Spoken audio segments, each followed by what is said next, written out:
गुरुर्ब्रह्मा गुरुविष्णु गुरुदेव महेश्वराय गुरुदेव साक्षात् परब्रह्म तस्मै श्री गुरुवे नमः।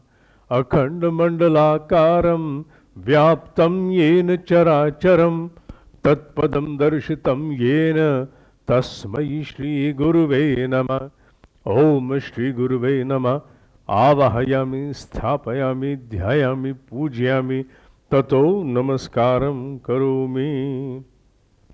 ओम भूर्भुवः स्वाहा तत्सवितुर्वरेण्यं भर्गो देवस्य धीमहि धियो यो नः प्रचोदयात्।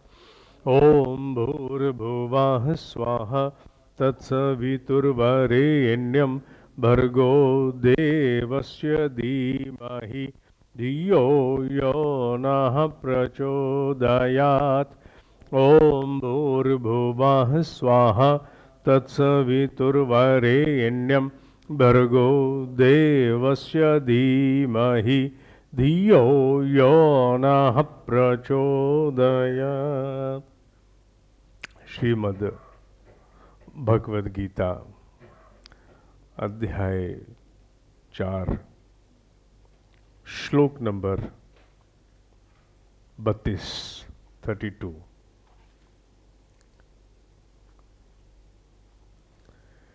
एवं बहुविधा यज्ञः वित्तः ब्रह्मणः मुखे कर्मजान विद्धि तान सर्वान एवं ज्ञात्वा विमुक्षयसे।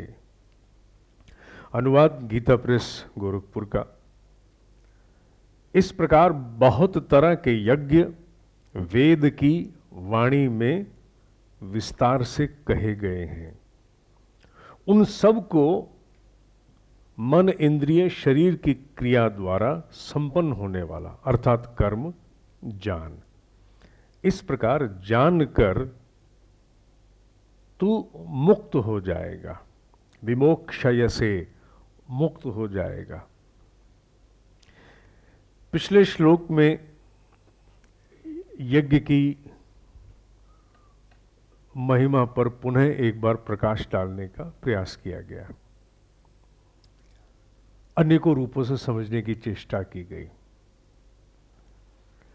और यह बताने की चेष्टा की गई कि ऋषि की दृष्टि से any activity can become a यज्ञ। ऋषि की दृष्टि से यज्ञ कोई विशेष प्रकार का होने वाला कर्म नहीं है, बल्कि कोई भी कर्म, किसी भी प्रकार का कर्म, चाहे वो रिश्तेदारी का हो, पारिवारिक हो, व्यावसायिक हो, सामाजिक हो, राजनैतिक हो, राष्ट्रीय स्तर का किसी कोई और प्रकल्प हो, कुछ भी हो, इंक्लूडिंग इवन गेम्स, ओलंपिक हाल ही में हुए, कोई भी गतिविधि, मनुष्य की एक्टिविटी, गतिविधि यज्ञ हो सकती है। इसलिए यह मानना कि यज्ञ केवल वो एक्टिविटी है जो कुंड में स्वाहा बोलने पर ही संभव होती है, ये बहुत बड़ी भ्रांति है। इस भ्रांति से बाहर निकालने की चेष्टा ऋषि अनेकों श्लोकों के माध्यम से कर रहा है, क्योंकि वो यज्ञ का मर्म समझाना चाहता है। क्योंकि यज्ञ का मर्म जब जब छूटा है तब तक पृथ्वी अंधकारमय युग में प्रवेश करती है। आज मैं कह सकता हूं, इतना भगवद गीता का थोड़ा सा अध्ययन करने के उपरांत, कि सतयुग और कलयुग में मुख्य भेद क्या है। सतयुग और कलयुग का मुख्य भेद यही है कि सतयुग में मनुष्य की सांसों में यज्ञ होता है, उसके विचारों में, उसकी कल्पनाओं में, उसके हर स्थान पर यज्ञ होता है। और कलयुग में यज्ञ एक प्रपंच बन जाता है। It becomes a manipulative act to deceive people. क्योंकि तब यज्ञ प्रपंच बना करके लोगों को लूटा जाता है, यज्ञ प्रपंच बना करके छीना झपटी होती है। मैं नहीं मानता कि आज हम पूरी तरह से कलयुग में हैं।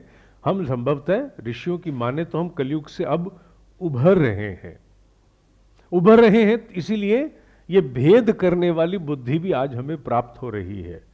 अन्यथा हम जो चल रहा था उसी को यज्ञ मान करके यज्ञ का आचरण करते हैं। Today if at all we are discriminating the spirit of yajna, उसका कारण सिर्फ एक ही है, क्योंकि कहीं ना कहीं हमने मान लिया है कि केवल यज्ञ इतना नहीं हो सकता। इस पृथ्वी पर सबसे बड़ी कमी मनुष्य की तब हुई जब उसने अपने अलग अलग सोच के दायरों में रेखा खींचनी शुरू कर दी।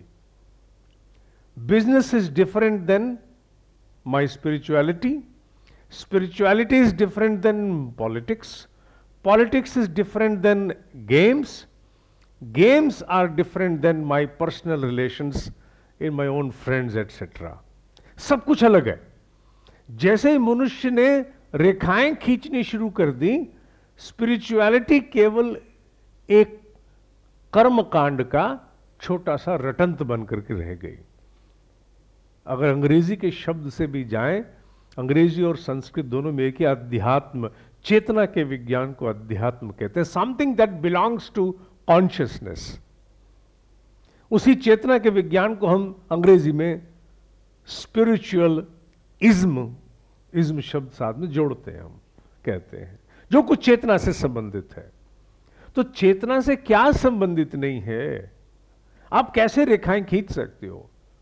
आप कैसे कह सकते हो कि जब मैं उपासना में हूं तब मैं भला हूं, जब मैं व्यवसाय में हूं तो तब मैं मैनिपुलेटिव हूं, जब मैं राजनीति में हूं तो मैं अलग रूप से हूं? आप नहीं कह सकते। जीव तो एक ही है ना। अगर भला जीव होगा तो वो उपासना काल में भी भला होगा, व्यवसाय में भी भला होगा, रिश्ते नाते दोस्ती में भी भला होगा, राष्ट्रीयता में भी भला होगा, सेवा में भी भला होगा। रेखाएं खींच करके हम चेतना के विज्ञान के साथ अन्याय करते हैं। ये क्यों कहा जा रहा है? इसलिए क्योंकि मैंने पहले भी कहा था, ऋषि का सबसे बड़ा मर्म है कि किसी प्रकार आज के इस काल में, आज के इस मानस को, the mind of today must be made to understand we are primarily a consciousness। हम सब चेतना हैं। चेतना है तो सुनते हैं, चेतना है तो मनन करके इवैल्यूएट करते हैं, चेतना है तो कुछ एक्सेप्ट कुछ रिजेक्ट करते हैं, चेतना है तो हम डिसीजन लेते हैं, चॉइसेस बनाते हैं, क्योंकि हम चेतना है। और अगर हम चेतना हैं तो हमें यह सोचना चाहिए कि हमारी हर गतिविधि belonging to any walk of life, अगर वो यज्ञ नहीं है तो हमारे माध्यम से जो कुछ भी निकलेगा वो अच्छा नहीं होगा, कल्याणकारी नहीं होगा, ना हमारे लिए ना दूसरों के लिए। जब मनुष्य कोई अकल्याण करता है, अकल्याण माने कल्याण का उल्टा, किसी दूसरे के लिए वो बाद में करता है, पहले उसकी तैयारी होनी शुरू हो जाती है। और यज्ञ यही बात बताता है। अगर आप अपने प्रत्येक कर्म को, अपनी प्रत्येक सोच को कल्याणकारी भाव से आगे बढ़ाते हो, specially profit making, specially while you are making your profits, जब कमाने बैठे हो, अगर वो कल्याणकारी भाव से होना शुरू हो गया तो कल्याण ही कल्याण होगा। यू कैनॉट से कि मैं बिजनेस एक्टिविटी में तो जैसे मर्जी पैसा कमाऊंगा। पता नहीं किसने निकाला होगी ये कहावत, everything is fair in war and love, क्योंकि फिर सब कुछ उससे रंगा जाता है, फिर बिजनेस भी वॉर बन जाती है। आज विश्व को सबसे बड़ा डर किससे है? पिछले 125-150 सालों से पूरा विश्व किसके भय से त्रस्त है? The war of business. इस बिजनेस की वॉर से ही तो त्रस्त होकर के पूरे विश्व के खतरे हुए। जितने भी विश्व महायुद्ध हुए वो किसके लिए हुए? किसी धर्म के प्रसार के लिए नहीं हुए। 150 सालों में, पिछले 150 सालों में जो कुछ भी हुआ वो व्यापार के लिए हुआ ना। और आज भी व्यापार को लेकर के ही हम लोग कहीं ना कहीं टकराव में हैं, और हमने मान भी लिया है कि व्यापार को लेकर के टकराव से विश्व आगे नहीं बढ़ पाएगा। इसलिए we have to come down to something which is called as general agreement. वो जनरल एग्रीमेंट माने पारस्परिक रूप से mutuality has to prevail somewhere, हम एक दूसरे को मार्ग दें। ये यज्ञ से एक सीढ़ी नीचे का स्तर है जहां हम जनरल एग्रीमेंट पर आते हैं। चलो कुछ मैं छोड़ता हूं, कुछ तुम छोड़ते हो। जब विश्व इसी प्रकार प्रगति करते हुए पूरी तरह यज्ञ में चला जाएगा, then there is no need for general agreements for whether trade और टेरिफ और वॉट एवर। तब वो स्थिति आ जाएगी कि हम सब स्वतः ही इतने सुगढ़ होंगे कि जर्मनी को शहर की तरह ट्रैफिक पुलिस की वहां जरूरत नहीं पड़ेगी। पूरे विश्व में फिर इसकी आवश्यकता नहीं पड़ेगी, क्योंकि तब हर व्यक्ति ही यज्ञ कर रहा होगा। Everybody is there performing in a way to accommodate others. We are accommodating the interest of others into our business, into our any activity. समन्वय के लिए हम तैयार हैं, समन्वित करने के लिए हम तैयार हैं। आज वो कल्पना लगता है, it might appear imaginary today, पर विश्व जब कभी भी वसुंधरा बनेगा, ये स्वर्ग बनेगा, तो तभी बनेगा जब एग्रीमेंट की जरूरत नहीं है। मनुष्य का ऑर्गेनिक नैसर्गिक व्यवहार ऐसा होगा जो यज्ञ से जुड़ा होगा। यही यज्ञ है जिसे समझाने की ऋषि चेष्टा करता। और इस श्लोक में भी उन्होंने पिछले श्लोकों की पुष्टि की है कि वेद ने, वेद माने वेद किसे कहा जाता है? हमारे हम ज्ञान को वेद कहते हैं, हम 4 वेदों को वेद मानते हैं।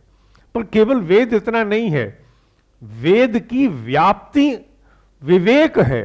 पूरी पृथ्वी, पूरे ब्रह्मांडों में जहां जहां विवेक है, विजडम है, समझदारी है, दूरदर्शिता है, प्रज्ञा है, वो वेद है। क्योंकि वेद कोई ऐसा वाक्य नहीं जिसकी रचना कभी किसी ने एक समय कर दी, निरंतर है। वेद अर्थात निरंतरता, इट इज गोइंग ऑन। आपके माध्यम से जब भी कोई अच्छी श्रेष्ठ बात